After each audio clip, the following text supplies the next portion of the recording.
Hey everybody, and Tony here with yet another tribute video dedicated to probably one of the most underrated Klasky-Csupo shows next to As Told by Ginger.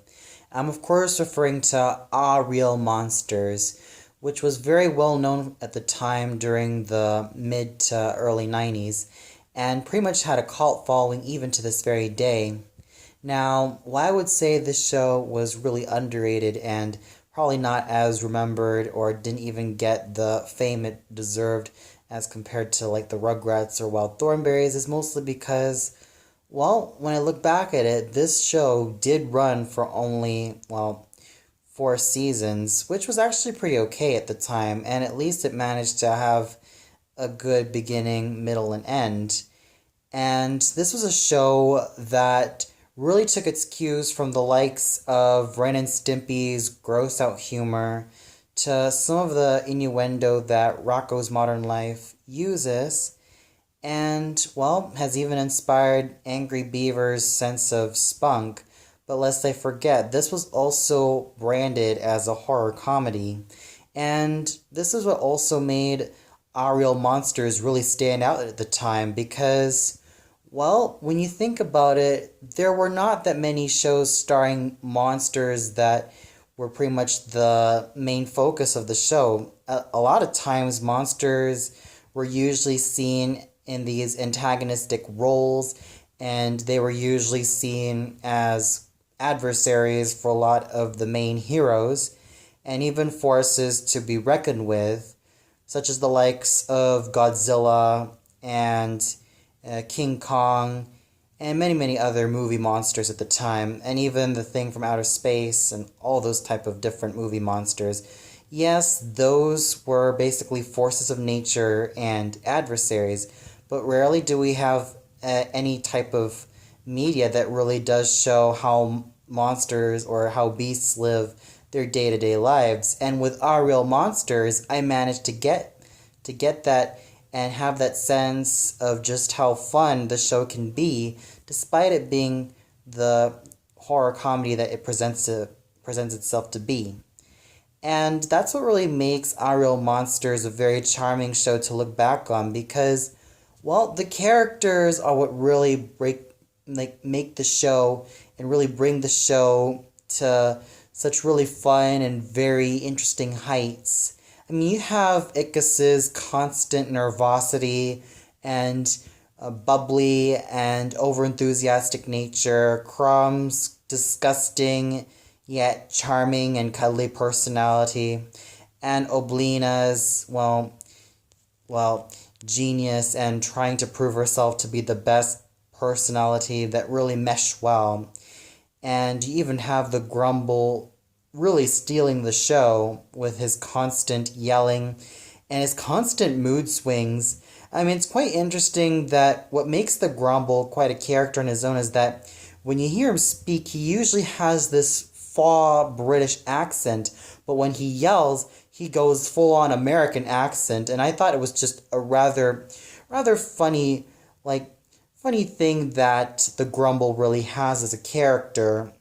And even a lot of the other characters really support the likes of Ickis, Crumb, and Oblina and the Grumble really well. I mean, you have Dizzle and Harriet, you have Simon the Monster Hunter, Bradley, and even a lot of the other monsters that are featured in the show, and also the Snorch and Zimbo. Now, I felt like every single character in Aaahh! Real Monsters, they just definitely left a huge smile on my face, mostly because when it comes to such writing that really knows how to get the jokes down right, even though a lot of it is gross out humor, I'd have to say that just like its predecessor, Ren and Stimpy, there's always some type of tact. Yeah, you can say that Ren and Stimpy was pretty gross, but at least it was also quite clever as well. With Aaahh! Real Monsters, there are some clever moments, but man, is it full out gross. But at times it also does have some tact like charm, or even genuine character interactions, and even a lot of epic moments as well. Remember the likes of Battle of the Century. Oh, yes, that was one episode that really stuck well with me, mostly because of how epic it was, and you could really tell that a lot of the creators and even a lot of the writers were pretty much influenced by a lot of the giant mecha anime from, let's say, the 80s to the 90s, the likes of the Gundam series and even the likes of Giant Robo and probably Neon Genesis Evangelion. So you could really tell that Aaahh! Monsters really was a show that does need to be rediscovered and does need to be looked once more, because this was also one of those shows that really has put Nickelodeon on the map. Yes, its humor was also inspired by the surreal and gross and irreverent humor that Ren and Stimpy had, but lest we forget, Aaahh! Monsters became its own rebellious entity while still having a sense of charm and fun, and I definitely got that with Aaahh! Monsters even when I grew up. Every time I sat on the TV and just saw all the antics that Crumb, Ickis, and Oblina get themselves into, they were just usually like made of pure gold. It's just pure gold. You could really see that they're trying to understand the world outside their sewer hole, and they're trying to like see the world around them and even scare different types of people, which really makes this show really interesting and just a lot of fun. And especially when you see a lot of character interactions, I'd like to mention that, yeah, even some of the recurring characters even do make cameos in a lot of other episodes, like with, who was that?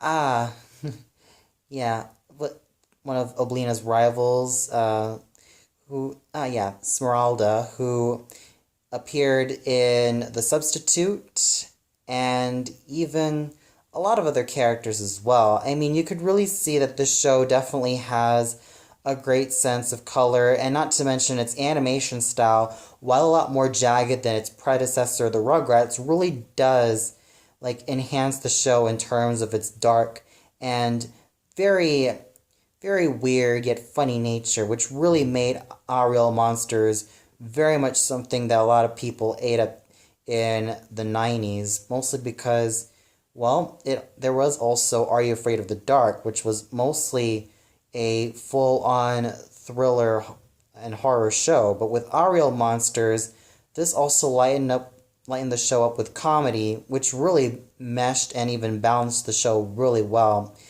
And like I said, this show definitely deserves to be rediscovered, and it's always worth the second watch. Well, that's all for now, and thus concludes my summer break of 2015. But just because my summer break is over doesn't mean that I won't end up reviewing a lot more Nicktoons that I caught ever since I was a kid, because I want to save this month of August for also looking back at other shows like, let's say, Chalk Zone, Invaders, and Invader Zim, and maybe along the line, maybe the Wild Thornberries and Cat Dog. And probably the X's, but I'll never know. We'll see. But for now, I'd like to focus on the next two favorite ones, such as Chalk Zone and Invader Zim. So with that said, tune in next week as I review Chalk Zone. So until then, good night, everybody.